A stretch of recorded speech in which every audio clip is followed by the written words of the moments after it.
All right, so we are back, re-energized, revitalized, back to do what we love most doing on your screens. My name is Agro Hene Nana Yaopoku. This is Our Media Sports. We are live on YouTube, Our Media Sports, live on Facebook, TikTok, and X as well. And of course, we are here to digest the issues, in terms of the sports, arena or the sports space, what is actually happening, what is trending. And we are here to give you all the latest updates that you need to know. Now, today we'll be talking about the senior soccer team, the Black Stars of Ghana, with just few months to the World Cup.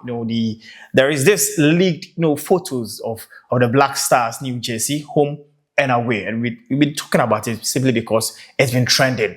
What do you make of the new jersey, both home and away, the yellow and the white? I've seen some Spider-Man, inside that very, very jersey that we are talking about. A lot of people are also talking about it, and we are going to delve more into this particular trending issue in terms of the senior soccer team, the Black Stars of Ghana. Away from that, the African Cup of Nations, has reached round of 16, and we will delve deep into this particular one because the matches are, getting more heated. Who gets the opportunity to move into the quarterfinals, semi-finals, and ultimately win the trophy as well. So we talk about the African Cup of Nations. And of course, in Europe, football is back. The English Premiership is in, the German Bundesliga, the French Ligue 1 makes a return. And of course, we'll be delving deep into the English Premiership as well, with Manchester City hosting Chelsea, the Blues, who have parted ways with their manager Enzo Maresca. But what really built up to, the sacking of Enzo Maresca? Today we are here to delve deep. I'm here with Amos to do the discussion. Amos, thanks for the time. Thank you. How are you doing, my brother? You are wearing a Chelsea jersey. Of course. Are you a Chelsea fan? I'm not a Chelsea fan. You're not a Chelsea fan, but you love the jersey. I'm here to support them. Or because Chelsea is trending, that is why? Yes, so I'm here to support them. Oh, so okay. You know why. Okay. All right. But everything cool? Everything fine. We did New Year. Yes. What be your resolution? Oh, this year, I'm not sure that make any resolutions. What are you waiting for? The last year, yes, I make resolutions like for the first time. But as you say, the things I didn't really achieve them. So, okay. But hopefully 2026 year, I can achieve those 2025 resolutions. So that's what I'm looking forward to. Great. And of course, our media is promising, our viewers that 2026 is going to be bigger and better. Definitely. So more, content, more appealing content for you guys. And we are ready to serve you guys as well. But Amos, let's talk about the senior soccer team, the Black Stars of Ghana. I know that the Black Stars will be building up for the World Cup. Very enthusiastic. We are in the group with England, Croatia, and Panama. First of all, let me take your take on the group itself before we move straight to what is trending in terms of the new jersey. So I think this particular World Cup, so when you look at the previous World Cup where you see about the teams that you see in the group stage, it's easy for you to predict the top two to come out of the group stage. But I see this time around, when you look now, the World Cup has been expanded to 48 teams. And when you look at the permutations, when it comes to putting them into the group stages, that has changed. And that has given a little bit of changes when it comes to the World Cup. So this particular World Cup, it's a new format that I'm trying to play this year. So it's going to be very, very tricky in the sense that you look at England, Croatia, Ghana, and then Panama. Panama you don't even underrate any team, any country, because football is played everywhere. That is so true. Definitely Panama is going to come out as a surprise. When you look at back in I think Qatar or I think Brazil, Panama played a good football. This time around, they're coming back stronger. It's just going to be difficult, but for Black Stars to come out of the group stage, it's just going to be, we need to be very, very formative. I'm hearing people are saying the best thing we could do is win against Panama, draw against Croatia and then England, and then we are through to go. So it's all about tactics. But I believe strongly that we are going to progress to the next level. We can progress if we are... I feel, as compared to that of 2006, 2010, 2014, this should be an easy group for us. That is what I'm saying. That's what I'm saying. Just as you mentioned, the permutations and all that. It has changed. Get your maximum 3 points against Panama. It is non-negotiable. It shouldn't be. The thing is, you need to strategize. You look at a team like England. You don't expect England to sit down for you to beat them. The last time we played against England, can beat England. The last time we played against England was it the under 23? That was when think 2011 or so, when Jan scored that goal that ended 1-1. This is a different England team. This is a different Black Stars team. I mean, you need to strategize. This is not a World Cup where we should be able to beat England. We should be able to at least force a draw against Croatia. Even if you're not going to get all the maximum points, at least 5 points. So it's formation. Win against Panama. Draw against Croatia. Beat England. Beat England. England will go beat them. We can be. That is why I said we should be very, very formative. I mean, we lucky enough we have some of our Black Stars players playing in the English, and they know some of these players, so we should be able to strategize and go. Even before the World Cup, we are going to play against Germany in an international friend plus one more team. So this should help us. I mean, this thing is all about formation. I mean, the fans are also using formation ways to enter into USA. So that but you still they support Coach Otuado and definitely and his charges. I feel that this particular World Cup will really test him. I would have loved that we played in the African Cup of Nations so that we could test our mettle going into the World Cup. But unfortunately, we didn't qualify. We'll come back to the African Cup of Nations. But have you seen the league photos of the Black Stars jersey? Definitely. How nice is it for you? Is it nice? Oh, it's very, very nice. I mean, this time around, we need to show the world that Anansi came to the world before Peter Parker. Oh, okay. Yes. Anansi came to the world before Peter Parker. I mean, you know Anansi, the Anansi story. Oh, I know the Anansi story. Yes. Okay. Anansi stories came way but why that spider thing in the shirt? That is why we are going to USA. Spider-Man is in the USA. Oh, okay. Yes. So we need to show them that Anansi came before Peter Parker. Okay. Yes. Okay. So that's what I'm saying. I look at the white jersey. This particular World Cup, it's all about strategies. So the jersey is also another strategy. This one, it be like people say Puma no force, they don't give you that kind of jersey. Them force. That why I say them force. The B, especially the white one, the B. Them for sure Peter Parker say Anansi make the people when they watch, make them describe the jersey giveaway. So they should share their comments. I mean, share your thoughts with us on the Black Stars new jerseys. But I like the yellow one. For me, the yellow one it's okay because it aligns with our colors. That is why I said this particular World Cup is all about formation. From jersey, your style, even the fans. I mean, the fans proud to be qualifying to the World Cup. You saw the warnings they gave to the Black Stars. Qualify to the World Cup. You must qualify to the World Cup. So it's all about formation. Okay. Now you've qualified. Now the jerseys. People are also of the view that jerseys do not play football. They do play. Jerseys do not play. That is why I'm saying that this particular jersey is going to play. Yes, it's going to play. What is the jersey going to do? Jersey no, they play football. I remember Ghana go wear some black jersey. I don't know if they kaya. I remember that. Go wear some black jersey. The way that Zimbabwe. I remember that against Zimbabwe. Zimbabwe beat us. I mean, but it all plays a role. I mean, things are changing. I mean, we are all in. I mean, so definitely it's going to. I think it's going to play a role because of this spider web. I mean, it's going to generate a whole lot. Well, for me, I feel that jerseys do not play any significant role as to you winning a match or not. What plays that critical role is get your formation right. Get your tactics right. Your players should be playing their A game, and they should be in the frame of mind where they will try as much as possible to win your games. And that is all. I, for one, I do not really have confidence in the coach Otuado. What makes you think so? He couldn't even qualify us to the African Cup of Nations. So now we are going to we've qualified to the World Cup. Yes, we've qualified for the World Cup, but the things that Coach Otuado, over the time has done does not really impose that sort of confidence in some section of Ghanaians, especially myself. This particular AFCON day, I mean, this particular AFCON, everyone has missed Ghana because if we were to be in this particular AFCON, we would be pulling out our calculators. Charlie, an AFCON that people use two points to qualify to the next competition. Yes. And so Ghana is not part of it. That's what I'm saying, that if we were there, we could be, by this time, we could have been using calculators to be doing calculation by now. But I mean, they've missed Blaster. So we need to make. Who missed Blaster? I mean, the AFCON, they've missed Blaster. But the previous two, you couldn't qualify out of it. It's just like the World Cup. Nobody missed Blaster. The World Cup we are going to play the World Cup without Nigeria. That is the same thing happening to Ghana at this moment. Okay, so it'll be 1-1. Yes, 1-1 draw, 1-1. All right. Yes, that's the formation. Okay, so you are going in for the white jersey or the yellow jersey? Yellow one. The yellow one. It means that the white jersey, they beat you. Oh, it's nice though, but I think when you look at the yellow one, the colors are coming out more. Yes. Okay. Very, very but I mean, share with us your thoughts. Our Media Sports on YouTube, Our Media Sports on Facebook. Share with us your thoughts. Let us hear from you what you make of the league jersey that the Black Stars will be taking to the World Cup in USA, Canada, and Mexico. Which of the countries would you like to go? Oh, US, Canada, Mexico. You don't go Mexico. Oh. Okay, but I think fortunately, now the agenda be US and Canada. We've been fortunate enough. We've been playing in Canada and then USA. Trump too, he's trying to do his thing, so maybe I'll settle for Canada. But USA, they're definitely. I mean, it's all about formation. This 2026 formation. So you just for the pack movement. Okay, yes, that's the thing. Right. So that is about the Black Star. But now let's go straight to the African Cup of Nations and the round of 16 stages on. With a blockbuster, fixtures coming up on your screens very, very soon. But we've seen the likes of Sudan making it to the next stage of competition.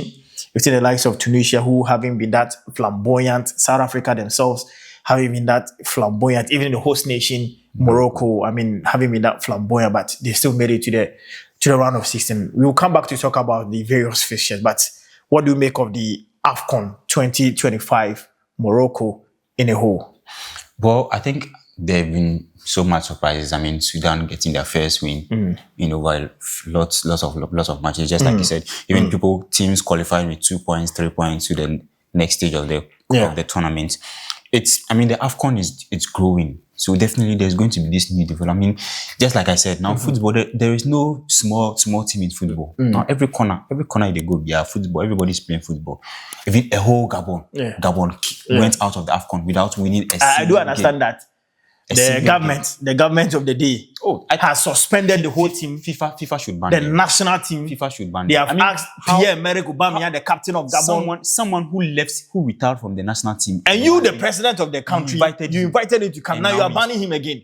It doesn't make sense. FIFA should ban them. FIFA should ban them. It doesn't make sense. If I was FIFA player, I would ban them. Of course, I think they deserve some sort of ban because there is political interference. This is you the captain and all-time top scorer. They retired from the team. And you call them back to help the team. Yeah. They came to help the team. And things couldn't materialize. And all you could say is they've been banned from the team again. Do you think if you had one, would you come? So you feel FIFA should ban? They should ban. Should ban the Gabonese national team.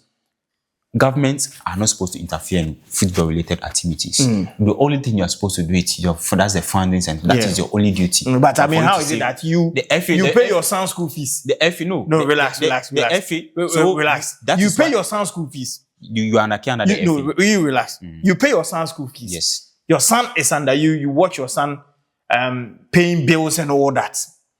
Your son goes to school, does not perform. And you, the father, does not have the right to tell your son what must be done correctly. That is why you have a teacher. You have a teacher. So you go to the teacher and ask for recommendations. So you don't just make those moves. At the end, even if you make those moves, at the end, it is the teacher you definitely go and meet. So that is why there is the FA. You should use the FA. If it is the FA that says they are banning the national team, there is nothing wrong with it. But for the government to say they are banning the national team, and you will never hear an FA. For me, I feel it is total disrespect to somebody like Pierre-Emerick Aubameyang, who has played top flight football. It is total disrespect to the FA, the FA themselves. To the FA themselves. But fine, you are the one paying the bills and everything, just like you use the father in it. If you go to school, there is a teacher. There's a teacher teaching, so you need to go through the teacher. Even if you should take out your child from the school, you will definitely end up in another school, and there's going to be another teacher. So you can't just... Okay, so let's see what happens. But the games are coming in thick and fast. We have Senegal playing against Sudan. Personally, I feel that Sudan have achieved greater things this time around. They're making it into the knockout stage for the second time, since 2012. And regardless of their political turmoil, what the country is going through, I believe that these, Sudanese players have put good smiles on the faces of, people back home.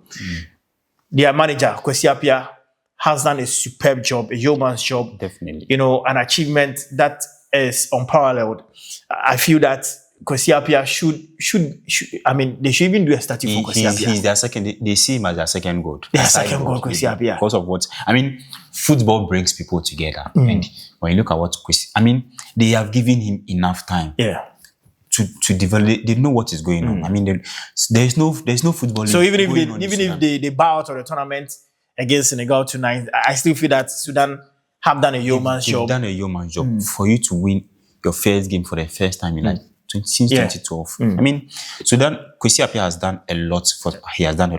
Great. But of course, the league is not even going on. No, Look no, at no, Al Hilal and then Al Merreikh. Yeah. They are playing in Rwanda and then Mauritania. They move from one country to the other country playing leagues. Only 2 teams. And Kwesi Appiah has to manage to get players. I think out of that. He has done great. But it's going to be... Imagine if the league was going on. Yeah. I mean, Sudan could have done something. Do better than this. Great. I mean, look at the Chan. Look at what they did to Ghana. Even the AFCON qualifiers. Look at what they did. They ensured that Ghana did not qualify for the African Cup of Nations. But it's going to be an intriguing game. Coming up against Sudan. Against Senegal tonight. It's going to be a very interesting game. We've seen Sadio Mane, terrorizing, defenders and all that in this African Cup of Nations. Nicholas Jackson has also be helpful to the Senegalese team. But tonight they'll be without their captain Kalidou Koulibaly, who is also special due to the record that he received in their last game. And so it's a blockbuster game. I look forward to Sudan, giving Senegal a good run for their money. Yes, in terms of head to head, the Senegalese team are way ahead of Sudan.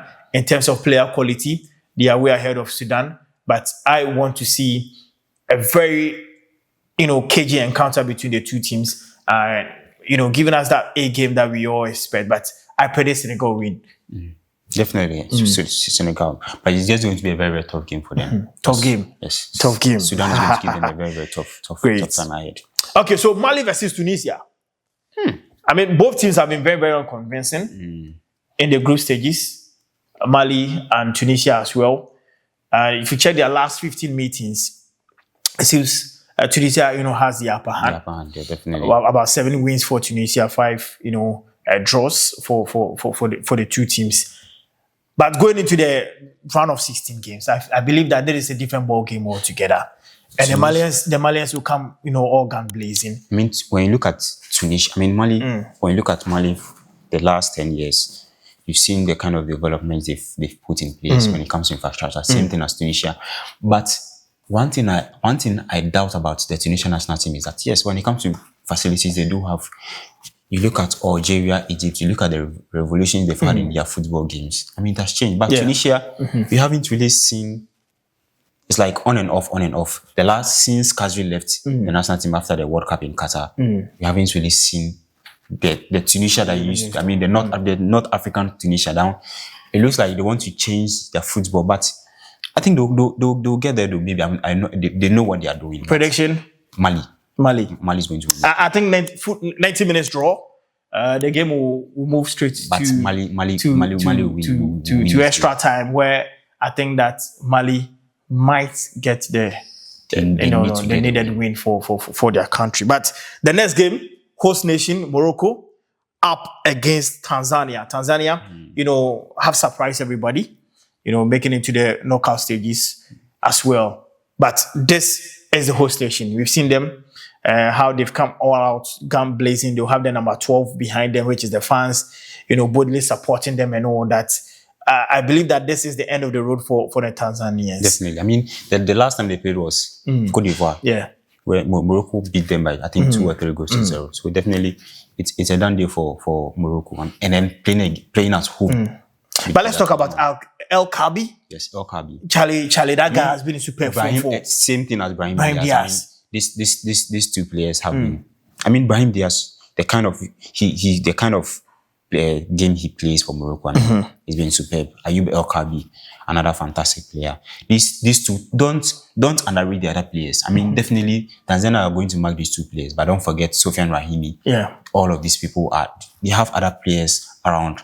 So aside these 2 people, they should be worried about. And then they are playing. Morocco has a 12-man in their yard playing at home, and they are the host. So definitely. It's a done deal for Morocco. But Tanzania, they need to play well, because the next AFCON they are hosting alongside Uganda and Kenya. So they need to show, they just need to give us a reason why they want to host the next AFCON. Their last game saw Ashraf Hakimi, coming into the game this time around. I'm definitely sure that he's going to start against Tanzania. What does he bring on board? As he's a captain, he's a leader of the team. Aside, unfortunately, he didn't really have a good start in the AFCON due to the injury. Yeah. He's going to play a pivotal role. I mean, just like I said, the last AFCON he even played as in Cote d'Ivoire and he played against Tanzania. Yeah. So definitely this is a familiar side that they are going to play again. So I expect him to play a pivotal role in this particular game.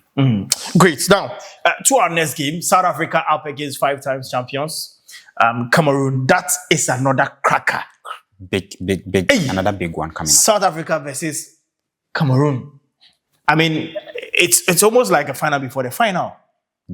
It's a big game. I mean, you look at South Africa playing against Egypt in the group stage, and that was another banger. You see group stage. We expect to see these matches in the knockout. And I think another one. I think Ivory Coast, Cameroon. Yeah, Cameroon. Yeah, yes, you saw that game. You also saw Ivory Coast play against Gabon. Yeah, where they were down by 2-0, then they came back.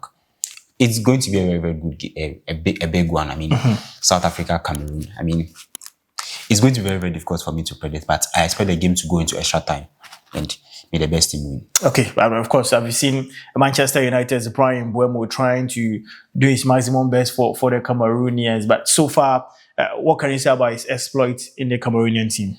Well, he hasn't really been. He needs to make a mark in the national team, just like his Andre Onana and then the other players. He needs to make a mark. I mean, he needs to be given time so that he's 30 years, but he should be given time to explore in the team and then make good. He should make good use of his chance. I mean, this is a very, very big game. He needs to show why. Your prediction? Very, very difficult. I expect it to go to extra time. I expect the game to go to extra time. Hugo Broos and his charges. Charlie, me, I believe this tournament, Cameroon, they have really, really prepared. I mean, they are underdogs in this particular tournament. I mean, when you look at the issues going on with their presidents, where there were issues that they wanted to bring some players out of the national team. Cameroon win. But it's going to be difficult because South Africa also. South Africa. Definitely. I mean, when South Africa played against the Black Galaxies, that friendly match, I mean, you saw how the South Africa struggled. Okay, so Egypt versus Benin. So there's Mohamed Salah in there, Omar Mamouche for the Egyptians, and I also think that it is going to be the end of the road for Benin. Definitely. I mean, even though there is football and anything can happen. I don't. If Benin should pull up a surprise, I won't be surprised if Benin should pull out a surprise. But it's a win for Egypt. That's the thing. But I expect Benin to they should bring up something. I mean, Benin, they were on the verge of qualifying to the World Cup until losing some vital points. So this AFCON should be a good one for them. Egypt is going to win, but I expect them to just bring out their A games in this particular match. Great. So Nigeria also take on Mozambique, another cracker for Nigeria.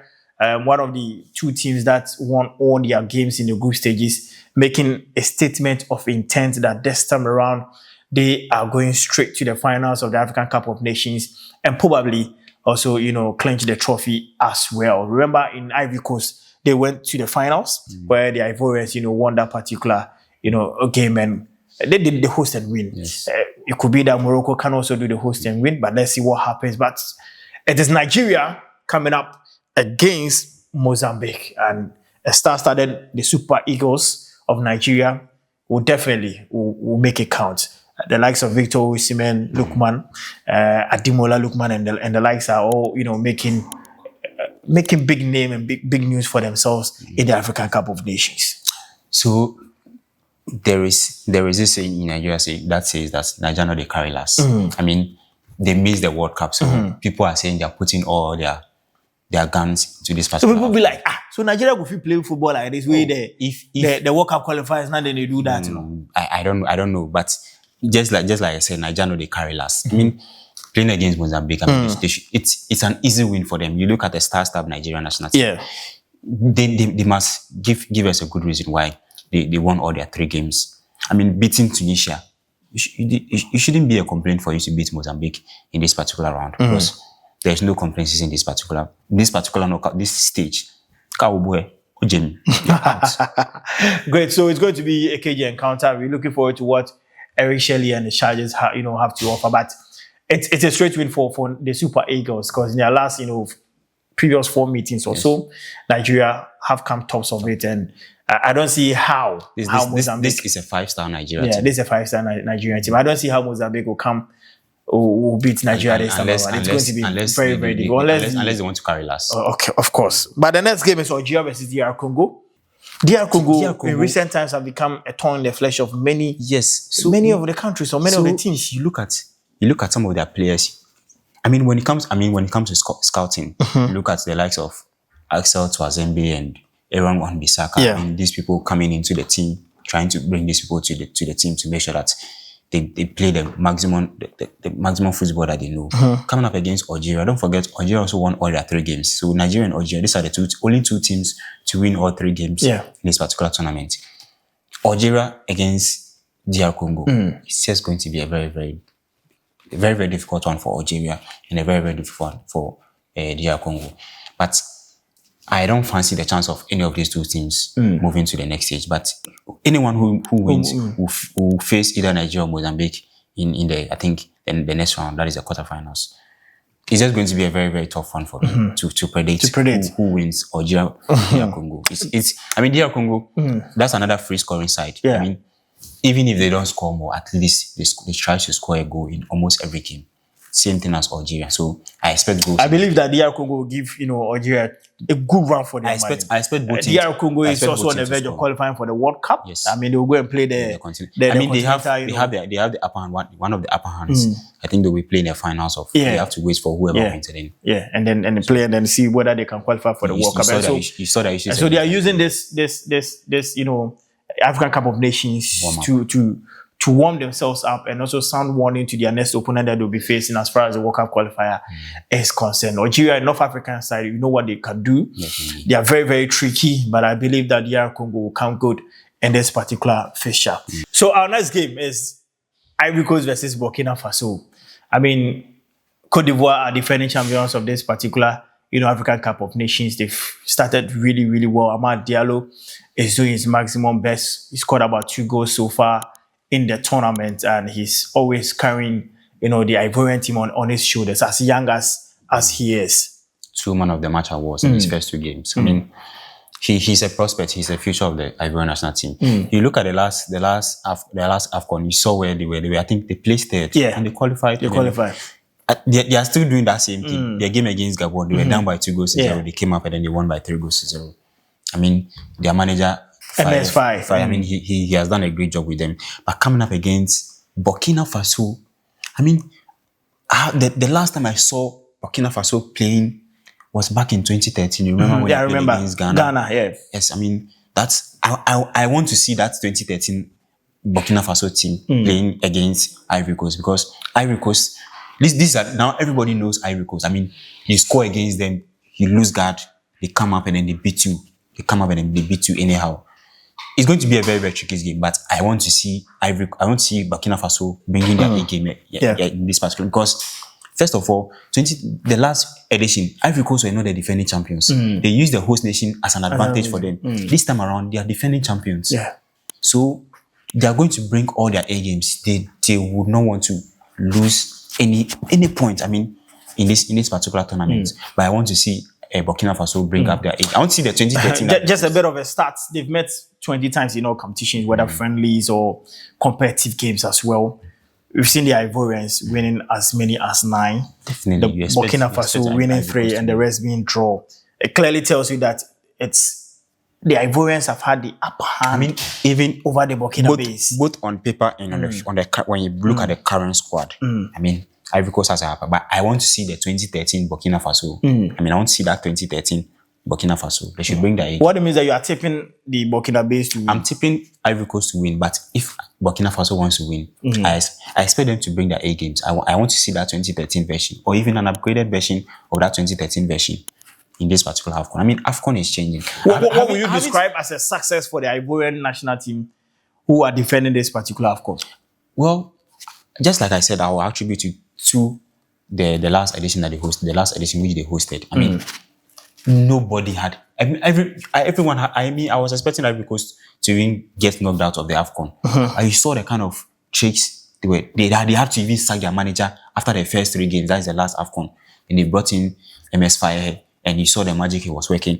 MS, he is doing the same magic in this. He has done it in these first 3 games. So this particular knockout stage, Kaubwa Ojemi. So yes, I mean, now this is where we've written. Kaubwa Ojemi. Okay. So you need to bring up great the games. It's been very intriguing conversation with you, Amos. I mean, I've seen your predictions and all that. I just hope that our viewers meet my qualification kakra and see how things will go. But just to get your quick prediction on it, let's do it again. And so we start off from the top, and we're looking at the very first game, Senegal, taking Sudan. On Sudan. It's a win for Senegal. Win for Senegal. Straight win for Senegal. Yeah. Okay. Mali versus Tunisia. I expect Mali to win, but Mali. It's just going to be a tough. I expect the game to enter into extra time, but a win for Mali. Host nation Morocco versus Tanzania. Definitely Morocco. Okay, all right. Straight. South Africa, Cameroon. Another big one. I expect these two sides to score. South Africa, Cameroon. Very, very big. It's going to be very big. A draw. 90 minutes draw. 90 minutes draw. Okay. Definitely. Egypt versus Benin. Egypt. Okay. Nigeria versus Mozambique. I expect Nigeria to win. Algeria, DR Congo. Algeria. And the very final one, Cote d'Ivoire versus Burkina Faso. Definitely the defending champions. Great. Thank you very much, Amos. That has been an insightful conversation live here on Our Media Sports. My name is Agro Hene Nanaya Puku. I've been doing this with Amos. Catch you on the flip side.